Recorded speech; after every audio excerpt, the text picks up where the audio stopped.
Hello, everybody, and welcome. My name is Rachel Dratch. I'm Director of Global Education at Honor Museum of the Jewish People, and I'm thrilled to invite Dr. Esther Friedman to be our guest um, educator par excellence, mentor, brilliant person of applications of fantastic studies and whatever. I'm a huge fan of Esther. You're in for a treat. I asked Esther to design something that everyone could take away and do this with their staff. It's just brilliant, brilliant research that Esther has done that can help us really engage about topics that are really hard for us. Just you, the listeners at home, know when we on the webinar today are going to go into breakout rooms. I'll just pause the recording, but rejoin you in when we're done with our breakout rooms. And now, without further ado, I introduce Esther Friedman. Esther, it's a pleasure to have you here. Hi. Thank you so much, Rachel, and it's exciting for me to be here. I want to talk a little bit about myself, just introduce myself, because my own professional and ideological biography is part of why I feel so strongly about the work that we're doing here together today and why I'm excited to share this method. So I spent many years teaching Tanakh, or you could say Torah or Bible, to both teens and adults in a wide range of settings. I taught in day schools, synagogues, and communal organizations in both formal and informal contexts. I designed curriculum, mentored new teachers, and thought deeply about what it meant to teach sacred texts to diverse learners. About 10 years ago, I caught the research bug. I wanted to better understand the why behind my practice and how others with experiences similar to mine were navigating the same questions. Uh, Early on, even long before I started doing research, I use certain reflection tools with my students. These were ways to get to know them, to help them feel safe and included, and to make clear that there were no belief prerequisites for full participation in my class. To belong in the room, you did not need to believe a certain thing or identify with a particular group. Later, I adapted some of these same reflection tools as research protocols for my dissertation. And through that work, I came to name something I now call pedagogies of presumption. These are moments when teachers or educators assume shared values or beliefs. And they do this for many different reasons. Maybe it's based on how people look. Maybe it's based on the school that they're in. Maybe it's how they present themselves. But my research with students, teachers, and other people showed that these assumptions often lead to misalignments that push people away. When teachers teach to the imagined student rather than the actual student, engagement suffers. And then, having learned this, I wanted to get this knowledge into the hands of educators. So I redesigned several of my research protocols for use in professional development settings. This became a core part of the teacher training work that I do. Today, I'm going to share one simple tool. First, you're going to experience it, and then you're going to have time to develop your own version for your particular context. I personally use this tool in many different ways and in many different kinds of spaces, and I look forward to sharing it with you and hopefully hearing back from you about how the experience went. But before we jump in, now that you know a little bit about me, I would love to learn a little bit about you. So I'm going to share my screen and Um, just the topic that we're discussing today is called Beyond Assumptions, Bridging Research and Practice for Inclusive Learning. And I told you a little bit about myself. Um, this is the formal version of what I just said to you. And now I want to know about you. So I'm going to ask you to please put into the chat, and of course, in the name of making people comfortable and being inclusive, I want you to please put your name, location, your role, your current role, or what role brought you to this. And then one topic, and just in a few words, without explaining, that you think needs to be addressed in Jewish spaces, something that you want to talk about in Jewish spaces, but that you feel nervous, afraid, worried to share and discuss openly. So I'm going to give you a minute to put that into the chat. And,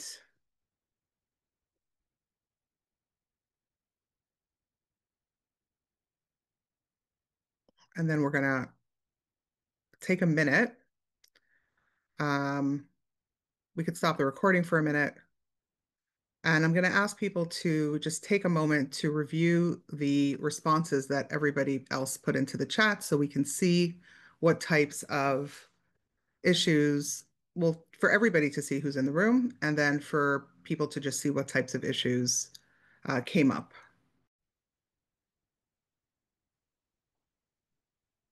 So thank you so much for sharing. Nice to see you here. Welcome. And I'm going to ask you to fill out an online survey, and I'm going to put a link to the survey in the chat, but also you can just um, you can just look at the QR code here. And this will take you to an anonymous belief survey. Now, if you remember, I told you that I ask students to reflect as part of the way that I teach, as a way to get to know my students. But I do some of these things anonymously, and some of these things are not anonymous. So this is an example of a few questions. Usually my surveys are longer or they happen multiple times, but this is one just to show you what it is and for you to experience it. So if you could take a moment, we could stop the recording. Or actually, you know what? I'm going to talk about the questions with you for a moment. And I want you to think about these things as you're answering the question. So this is your ideological biography. For each of these two questions, and I'll tell you what they are first, does God exist? I've put forth a menu of different possible answers that you might have to this question. You might say yes, and everything in the spiritual and physical world emanates from God. You might say yes, God is a creator and ruler. You might say yes, there are many different ways to believe in, experience, and question God. Or you may say no, or you may have some other answer, and there's space within the poll for you to do whatever you'd like with this question. I've had people, combine bits and pieces from the other options. I've had people completely create their own answers. That's up to you. I'm doing this, and I'm just going to share my rationale to give you the opportunity to have a pre-formed answer so you don't have to come up with your own answer or to have a starting point to think of your own answer. These are some of the different options that I offer, and I'm interested in hearing if there's something else that you have as your answer. And then the next question, as I mentioned, I was a Torah teacher, a Tanakh teacher, so this was very relevant to me and my teaching. What do you think the Torah is? What is it? Is it the Word of God? Is it divinely inspired, but not necessarily by God? Is it completely written by people and it's more of a historical account? And is it something that is not even necessarily historical accurate, but it gives us some kind of insight into our culture and heritage? Or some other answer that you have. Now, those two, I gave you these two because obviously they're very interrelated. Somebody who doesn't believe in God is not going to believe that the Torah is the word of God, but it doesn't have to work both ways. Somebody can believe in God and still not believe that the Torah is the word of God. So this is a way to start you out in seeing how we're setting all the beliefs out on the table. So now if you go back, what do I want you to think about when you're answering these two questions? I want you to think about what you were taught as a young person or as a student, and how and if you question those beliefs. When you first encountered an alternative set of beliefs or an alternative belief to the one that you were raised with, and what do you currently believe to be true? So, for the sake of this multiple choice, quick survey that we're going to do together, I want you to answer D. What do you currently believe to be true? And so let's take a moment to do that. And here is the QR code to take you to the survey. And if you prefer to use the link is currently in the chat. Um, Esther, I just want to ask something really quick while people are answering the survey. I know a bunch of people already have. This can be, you're suggesting that we could ask two questions about any topic. So if it's about Israeli politics We're or, going to get to that. I'm oh, asking you to do this one right now, and then we're going to okay, get to how it can be used. super. Okay. That's the plan.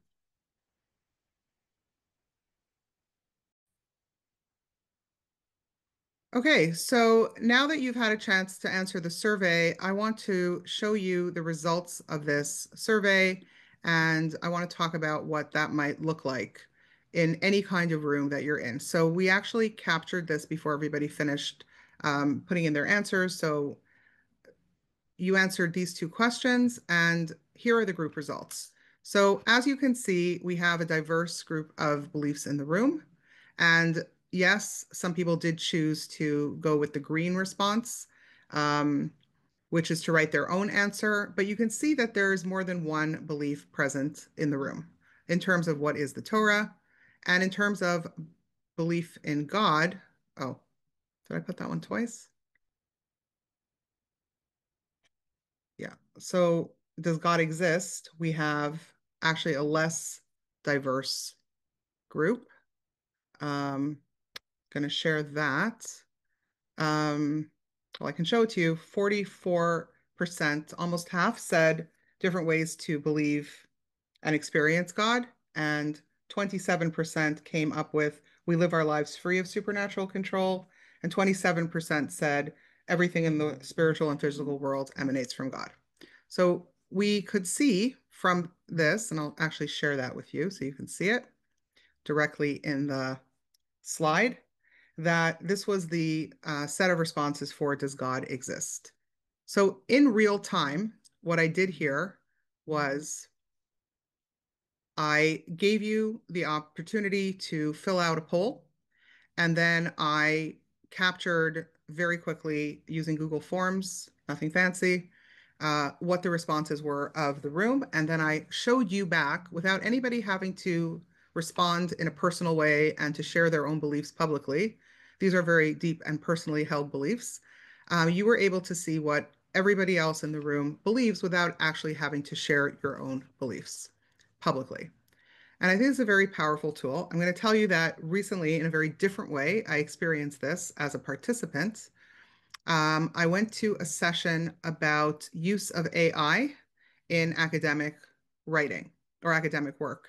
And the people running the program were trying to make a case for disclosure in the public space of academic work. And I've been doing a deep dive into this for various reasons and noticed very few disclosure statements are showing up in academic journals. People are not disclosing use of AI, even though the journals are asking for it. So I was really interested in coming to this webinar. What do they do? Similarly, they sent us to fill out a form. And the questions, they started out with some demographic questions, and it was completely anonymous. And the first question was, what different ways have you used AI in your research?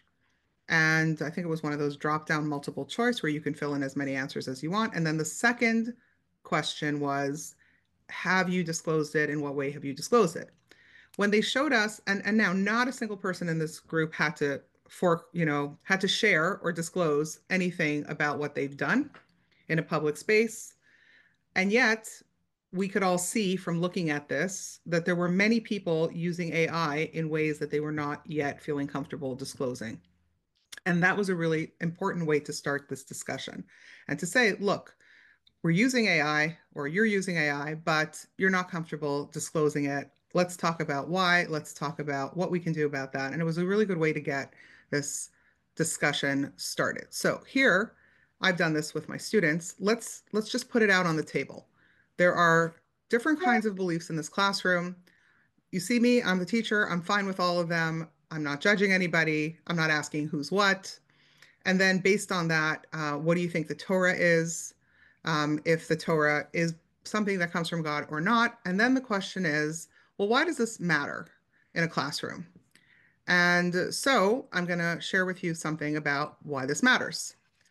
So, oh, Rabbi Menachem Leibtag wrote an introduction to the books of prophets, and he says the following statement. Before opening a book of any sort, the reader should assume that the author has written the book for a certain purpose. For example, when a historian writes a chronicle, he intends to provide the reader with historical information. Even though the reader can and should expect a certain amount of bias, nonetheless, the underlying assumption is that the author attempts to record the events as they happened. So, whenever you're reading a book, you have some kind of assumptions. We talked about pedagogies of presumption. We teach with an assumption. So, we open a book, let's say in this case, the Torah, and there are certain assumptions going in. Now, Menachem Leibtag is an Orthodox Navi teacher, a prophet's teacher, and so he's going to now share his beliefs slash assumptions about the study of prophets. And now maybe you can see from the language how if somebody doesn't agree with that, that might make studying with him somewhat challenging. What does he say? Considering that the books of Nevi'im Rishonim, the books of prophets, were written by God's prophets, it would only be logical to assume that the primary purpose of each book is to convey a message from God.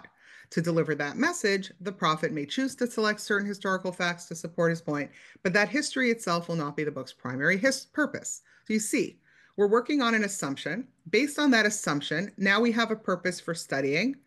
Can we all be in this room together learning if we don't share those assumptions? He concludes by saying, therefore, as we study each book, we must always contemplate the reason and purpose. For example, we first consider its historical setting and ask ourselves what was the prophetic need for this book during that time period.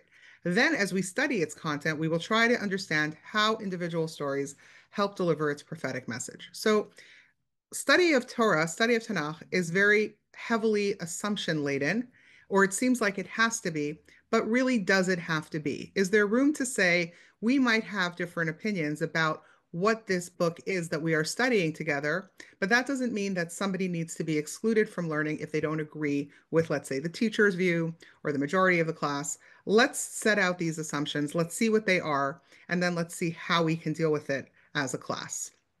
So, I want to share with you a reflection of a student of mine who was in my classroom for, actually, I think I taught her for 4 years.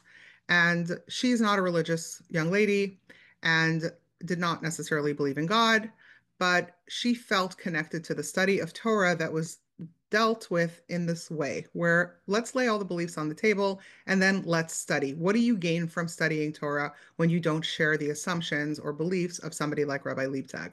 And she wrote the following. It's a little long, but I think it's worth it. I'm going to read it to you.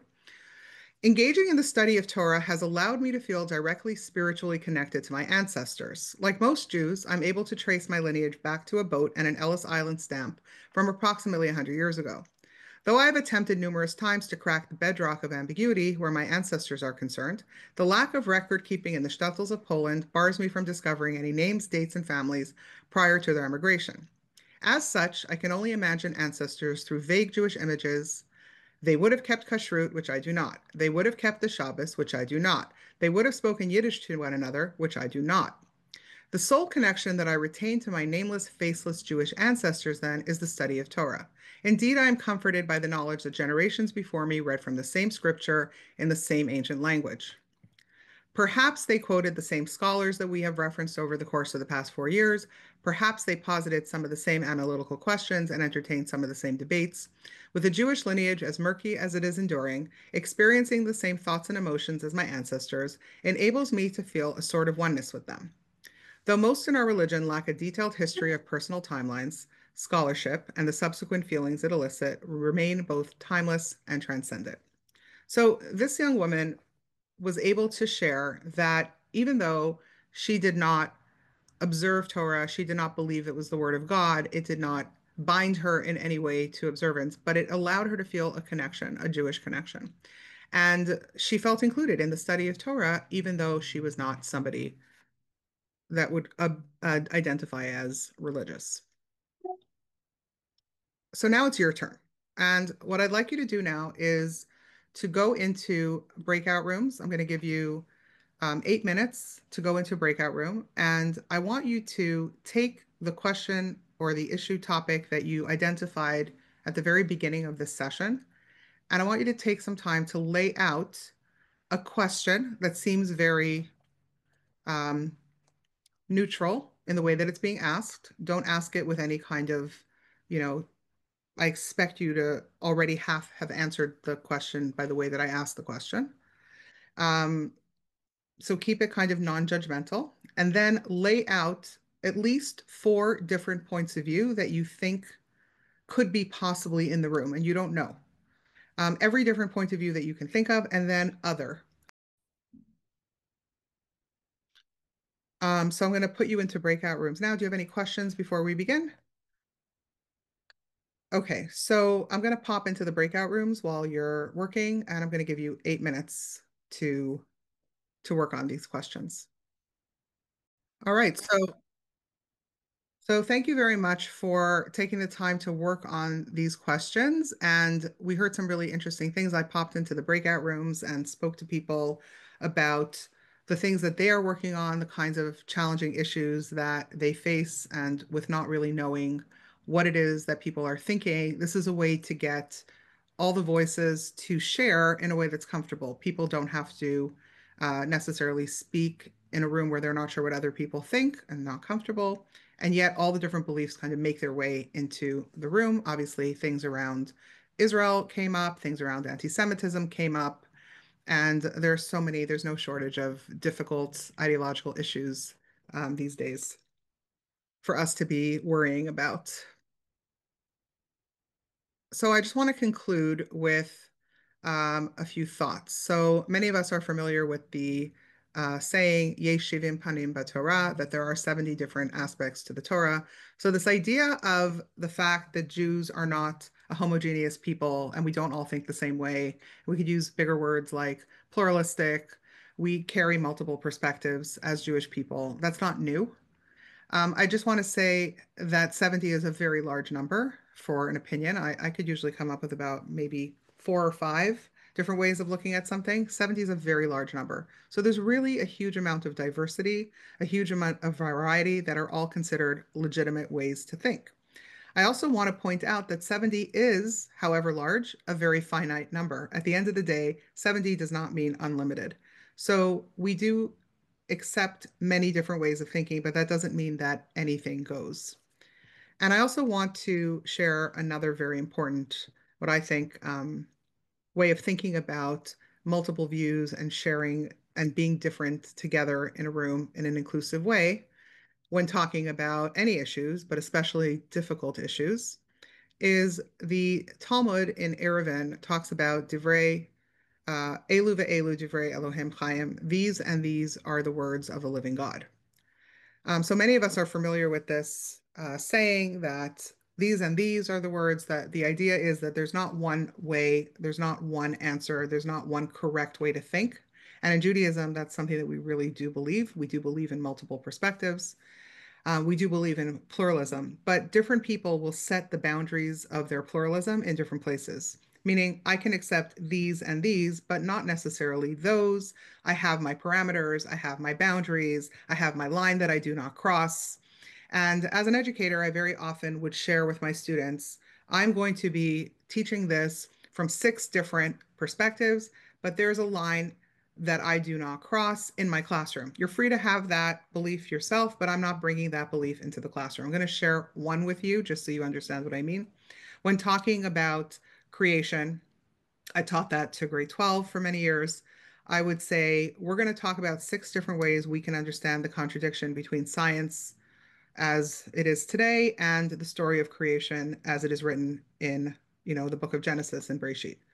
We're going to talk about it six different ways, but there are boundaries, and on either end of these six different ways, there are things that I am not comfortable talking about in my classroom. On the one side, I am not comfortable with the belief that the Torah is nonsense, the Torah is silly, the Torah is illegitimate. So that type of discourse is not in my classroom. You can personally believe that if you want, but I'm not allowing that into the discourse in my classroom. And on the other end of the spectrum, I'm not interested in science is stupid and science is illegitimate. So both of those two, I guess, polarized beliefs will not be finding their way into the discourse that we have in this very respectful classroom.